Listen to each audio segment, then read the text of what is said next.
I want to talk Taylor Swift because, in my purview, this seemed like a mistake. Like they did not do a good job in this Taylor Swifting. But Friedman said specifically, right, when he put that order out, that someone close to Taylor, which it seems was her father, was not only saying that there was stuff, but that Blake was asking Taylor to delete. What happens when one of Hollywood's closest friendships starts to fracture behind closed doors?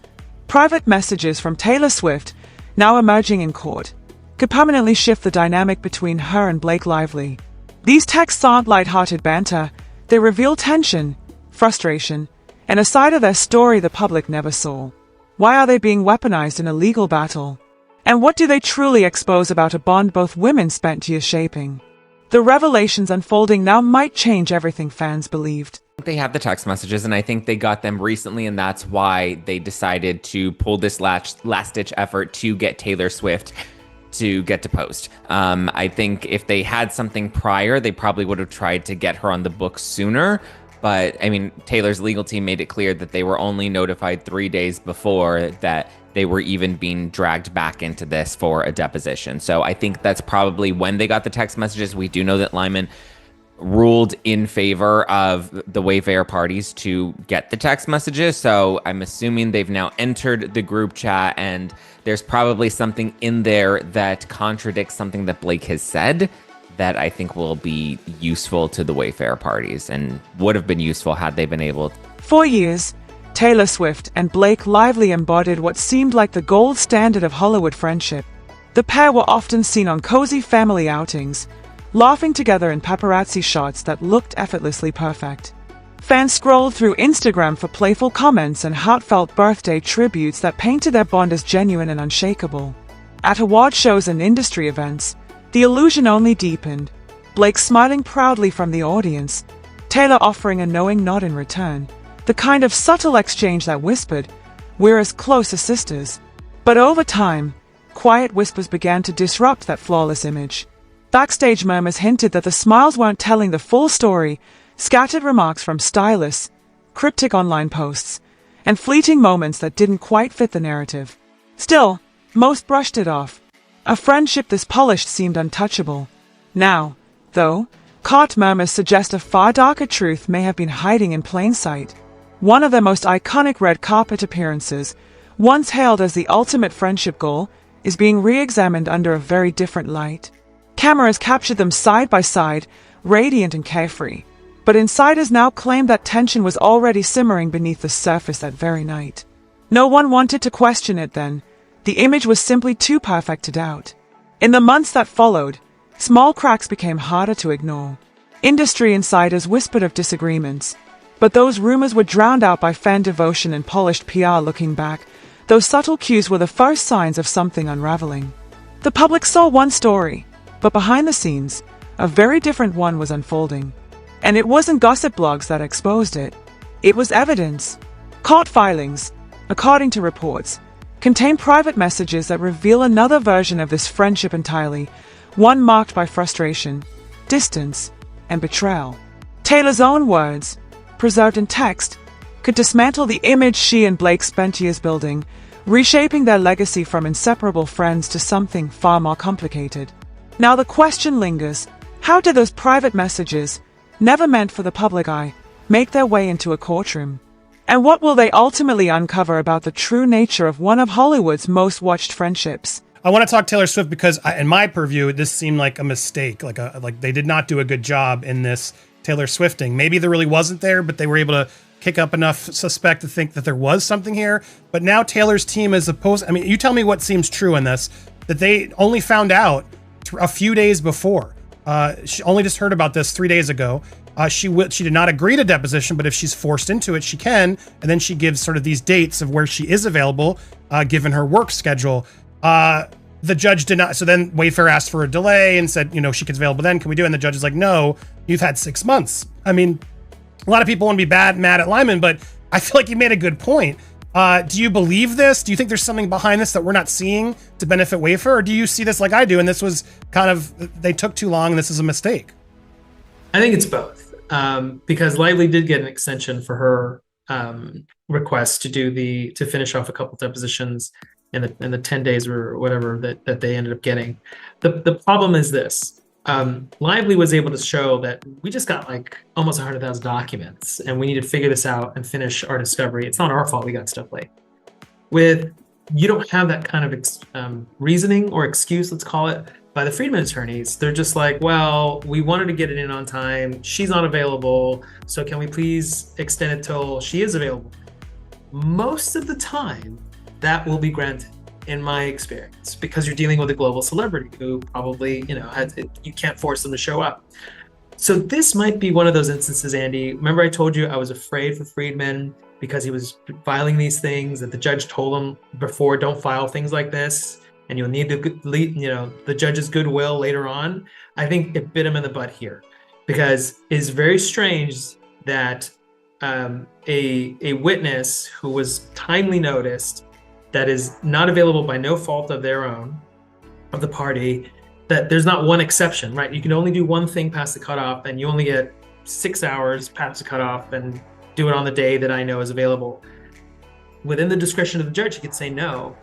And this is one of those things that I was afraid later on, by what Friedman did with those initial filings, that the judge did get mad at, that he was going to lose the goodwill of the judge and bite him later. And How do private texts between two A-list celebrities end up as part of cold, hard legal documents? That's the question everyone's asking. Normally, lawsuits bring to mind contracts, depositions, or sworn testimony. But when personal conversations between high-profile friends enter the courtroom, the stakes rise to an entirely different level. Messages that were never meant to leave their phones, once fleeting thoughts in the digital ether, are now stamped, numbered, and locked into public record. For Blake Lively, whose lawsuit sparked this entire saga, the fight goes far beyond legal formality. It's about trust, betrayal, and control over which story the world will believe. From the start, Blake's case carried real weight, professional consequences intertwined with claims that cut deep into personal integrity. And to support claims like these, lawyers don't just rely on legal arguments. They need proof. In today's world, proof isn't only found in contracts or signatures, it lives in text threads, voice notes, photos, and any digital trace that shows motive or contradicts someone's story. That's how ordinary exchanges between Blake and Taylor Swift turned into pivotal courtroom evidence. For fans, the revelation is unsettling. How could private words, once shared in confidence, end up dissected under legal scrutiny? Yet the law allows it. Personal messages can be subpoenaed if they are relevant to the claims at hand. And it's not without precedent. Past celebrity lawsuits have used private chats to expose hidden disputes, broken partnerships, and quiet betrayals. Fame offers no protection. Relevance does. If a message reveals intent, it's fair game. When word spread that Taylor's private texts were included in Blake's filings, the reaction was instant. Fans watched as lawyers analyzed screenshots line by line, highlighting every phrase and punctuation mark. The story spread fast. This wasn't gossip anymore. It was evidence. But why these messages, out of years of conversations? Why those specific exchanges? The answer is strategic. These weren't random leaks meant to humiliate. They went straight to the heart of Blake's claims, showing Taylor's thoughts and actions in a way that reshaped the entire narrative. And among the pages, one message stood out. A single, candid line that shifted everything. A private moment, never meant to be seen, suddenly became the turning point in a story the world can't stop watching. Specifically, right, when he put that order out that, someone close to Taylor, which it seems was her father, was not only saying that, there was stuff, but that Blake was asking Taylor to delete text messages. If that's found, that's going to be brutal. I mean, that's definitely not going to help her case. What's weird to me, and maybe it is all a play, that's why I wanted to talk more and speculate with you, because do you think this was all part of the plan? Maybe I am just not really thinking through. To me, there's either 10 steps ahead, in which case I was wrong, and great, they'll drop some receipts and it's going to be explosive. And if that's the case, then maybe this was all part of the plan where Taylor's like, look, I'll give you some dirt against Blake. I'll give you these texts. Obviously, let's do it that way. But we have to ensure I don't have to testify. Like that, I'm not going to do. If you want me to play easy, I'll give you this bullet. But we have to make sure it looks like I'm not privy to it and you forced it. What happens when a best friend's true feelings surface in a message never meant for the public eye? That's the question surrounding the latest courtroom revelations, and the fallout is explosive. For years, Taylor Swift publicly celebrated Blake Lively as a confidant, a sister figure, even welcoming her children into her touring family. But now, private texts tell a very different story. According to court documents, those messages strike a tone far sharper than the warmth fans are used to seeing. Instead of affection, they reveal frustration, moments of criticism that suggest cracks long hidden behind smiles and social posts. Reports claim Taylor's words painted Blake in an unexpectedly harsh light, pointing out flaws and frustrations that few imagined existed between the two. What stunned fans most wasn't just the content, it was the contrast. The same moments once seen as supportive now appear distant, dismissive, even cold. One exchange in particular has been labeled the smoking gun by outlets following the case. In it, Taylor doesn't defend Blake or echo the loyalty she once praised. Instead, she questions Blake's professionalism and decisions, offering comments that read less like advice and more like judgment. It's not vague. It's pointed, deliberate, and impossible to reframe as friendly concern. In a lawsuit where credibility matters more than image, that single line carries more impact than years of red carpet smiles. Fans are left wondering, was this just a private moment of venting, a strategic move to protect her own reputation, or a glimpse into how Taylor truly felt all along? It wouldn't be the first time fame and friendship collided under the weight of leaked messages. History has seen countless high-profile bonds unravel once private words came to light. But what makes this revelation different is how it rewrites a decade-long narrative. Seeing Taylor place blame on Blake rather than offering support fractures the image they built together. And perhaps most striking of all is another text, one that reportedly aligns Taylor with the very side Blake was fighting against. That message doesn't just show emotion, it shifts allegiance. And with it, the entire story of Hollywood's most admired friendship may never look the same again. You know, we've seen Friedman overshoot the mark and make these big egregious statements in the press, and then it kind of doesn't really amount to anything. Because I mean, right now it's very obvious they're not suing Blake into oblivion, which was, I think, his first big, bold statement. And I think too many times have we really built up this faith in them that they've kind of under-delivered on, and now we're just kind of in this lull of, you know, Blake's dragging us along. And I don't know if, you know, I know Perez was really confident that he thinks that this could potentially lead to a settlement between the two of them, but I don't know. I feel like Blake kind of has to go to trial, otherwise she's going to look like a total, you know, idiot. And I feel like Baldoni has to go to trial in order to prove his... Friendships are tested under pressure. But what happens when a private message shows one celebrity quietly leaning against a supposed best friend? That's what makes this case so explosive. For years, fans watched Blake Lively frame her lawsuit as a fight against professional mistreatment, a battle against powerful figures who had pushed her to the edge. With the opposing side carrying significant industry influence, Blake was easily cast as the underdog. And everyone assumed Taylor Swift would be in her corner, offering both private reassurance and public solidarity. After all, that's what friends do. But the courtroom documents tell a very different story. Instead of unwavering support, Taylor's private messages allegedly reflected sympathy for the other side. They weren't overt attacks, just subtle echoes of the rival's perspective, phrased in a way that suggested doubt toward Blake's version of events. The tone was analytical, detached, and unmistakably misaligned. When those words surfaced in court, the illusion of absolute loyalty cracked. Fans had long viewed this as a friendship built on unbreakable devotion, but behind the scenes, Taylor seemed to draw a line. There's a stark difference between staying neutral and appearing to side, even quietly, with the people your best friend is battling. That difference cut deep. One text alone was enough to shift public perception, from inseparable allies to a friendship far more fragile than imagined. Online, speculation exploded. Was Taylor protecting her brand, distancing herself from controversy? Or were these her true feelings, long hidden behind carefully curated appearances? In Hollywood, words are never just emotion, they're strategy. Every silence, every sentence, carries meaning. So when Taylor committed her thoughts to text, it became more than an observation. It was a statement of boundaries, and perhaps allegiance. The fallout was swift. Her message didn't just sting, it weakened Blake's credibility and fractured the united front that had shielded both women for years.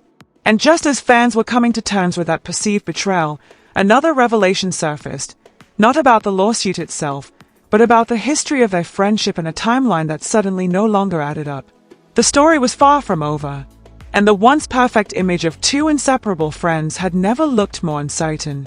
What is your overall feeling on Swift? Do you feel like it was, because I've seen a lot of people now turning on her, right? I think it was Elsie and others like, sorry, Taylor, if you have the stuff to reveal that Justin's innocent, why wouldn't you share it? But can you see where she's also coming from, of how she avoids the drama and doesn't really want to get involved in this and may not have actually been as involved? Like, does this affect your liking of Taylor Swift more or less? I don't know how to feel about Taylor Swift because we don't know how much she really is cooperating, right? Like, can we really trust that her dad was the one that was leaking info? And if he did give the Wayfair parties info, where is that info? When is that going to become relevant? When are we going to see that presented? Like, we've heard a lot about Taylor Swift, but we don't know what her actual role is. And she seems pretty reluctant, which is understandable considering she doesn't really want to be part of any of this. And I'm sure it is messy for her to go against Blake, who is her friend of 10 years. Like, there's a history there. So I'm sure there's a part of her that, you know, it's like a knife in the side to know that she's even in this mess with Blake. So I don't know, to be honest, because we don't know too much about what her involvement was or was. What if the timeline of their so-called unbreakable friendship isn't what we were led to believe? For years, the story seemed flawless. Two women moving through every milestone together, inseparable in the public eye. Magazine spreads praised their closeness. Birthday tributes overflowed with affection. Public appearances painted them as family, almost reflections of each other. It was the perfect friendship narrative, genuine, loyal, untouched by Hollywood's chaos. But now, courtroom revelations suggest that story may have been built on shaky ground. Private messages revealed in legal filings hint that cracks appeared much earlier than anyone realized. Tension, it seems, was brewing long before the smiling selfies and affectionate captions. The moments fans celebrated as proof of sisterhood might have been carefully crafted, polished images designed to conceal what was really happening behind closed doors. Those effortless snapshots, the music events, family vacations, shared cameos, suddenly read as calculated. Even the stage moments that once felt spontaneous take on a new meaning when contrasted with the off-camera conversations detailed in court. If the timeline shifts, the implications are massive. Milestones once viewed as evidence of devotion now appear questionable. That iconic red carpet night, long remembered for its easy laughter, may have been preceded by private messages revealing strain and distance. The realization is unsettling. Fans are left wondering whether they ever saw true friendship, or a finely tuned performance meant to maintain an image. Was the bond real but messy, or a public relations project carefully managed by teams of handlers and publicists? In Hollywood, where branding and loyalty often collide, authenticity can blur into strategy. Maintaining the illusion of closeness may have been as much about protecting reputations as preserving a relationship. If outside pressures shaped the story the public saw, it explains why the cracks remained hidden until now. Because these messages didn't just alter a legal argument, they reframed history. What once appeared to be a decade of unity now looks more like years of orchestration. With the timeline shattered, one question remains: what does this reveal about friendship in Hollywood? And how much of what fans believe is genuine versus a carefully curated illusion designed to make us believe it was real? An endgame, this could be a last-ditch effort to just try to stay in the game. I think they tried to use as many of their cards up front, and they were smart in doing so because they won the public over and they got people on their side, true. which I think was overwhelmingly more Which important. was their goal, right? I think the intention was to break Blake.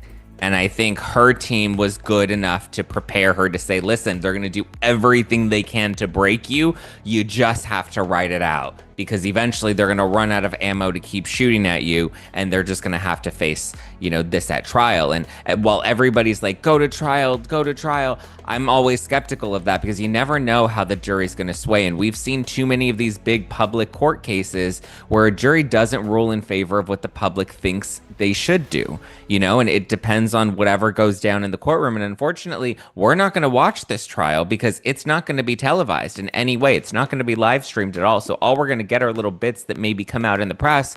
But for the most part, I don't know how much confidence I have in the jury, considering how dirty we know Blake and her legal team play. So, is there a potential settlement coming? I could actually see that from both sides. I think Perez made a really good point of saying, like, listen, it will kind of just let them both walk away. He thinks that they'll agree to not pay each other anything, just, clean hands, walk away, each release a statement that's approved by the other and doesn't talk about any of this at all moving forward. Blake will spin it as a favor to her. Baldoni will do whatever he can to try to make it favorable to him, but I just think it's going to be a big loss for everybody all around. Those messages didn't just sting.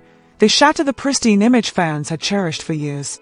What once appeared to be an unbreakable bond between Taylor Swift and Blake Lively suddenly fractured, exposing how delicate even the most flawless friendships can become under the harsh light of a courtroom. Behind every Instagram post, every red carpet appearance, and every affectionate interview lay a web of strategy, alliances, and careful image management, a performance crafted to hide the tension simmering underneath. And now, with the truth bleeding into public view, the question grows larger than just two names. If their seemingly perfect friendship masked this much conflict, how many other Hollywood bonds are just as orchestrated? What do you think? Are we seeing genuine connections or carefully curated illusions? Share your thoughts below.